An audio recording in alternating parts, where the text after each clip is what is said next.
চাঁদের কেন্দ্রভাগ শীতল ও সংকুচিত হয়ে যাচ্ছে বলে নাসার এক নতুন গবেষণায় জানা গেছে।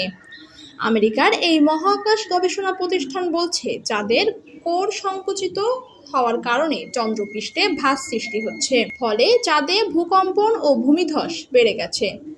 এসব কারণে নভোচারীরা ভবিষ্যতে চাঁদের কোথায় অবতরণ করবেন সে বিষয়েও নতুন করে ভাবতে হবে বলে জানিয়েছে নাসার বরাত দিয়ে মার্কিন সম্প্রচার মাধ্যম CNN জানিয়েছে, চাঁদের দক্ষিণ মেরুতে বরফ থাকতে পারে বলে ধারণা করেছিলেন মহাকাশ বিজ্ঞানীরা। ওই এলাকা ঘিরে বিশ্বের বেশ কয়েকটি মহাকাশ সংস্থা তাদের চন্দ্র অভিযান পরিচালনা করার পরিকল্পনা করেছিল, কিন্তু নতুন গবেষণায় দেখা গেছে ওই অঞ্চলটি মোটেও চন্দ্রযান নামানোর মতো অনুকূল নয়। নাসার নতুন গবেষণার ফলাফল কপালে চিন্তার ভাঁজ ফেলে দিয়েছে মহাকাশ বিজ্ঞানীদের। চাঁদের কোর বা মধ্যভাগ সংকুচিত হওয়ার ফলে ঘন ঘন ভূকম্পন হচ্ছে, সুতরাং এখানে মানব বসতি বা যন্ত্রপাতি স্থাপন করা অবশ্যই ঝুঁকিপূর্ণ হবে।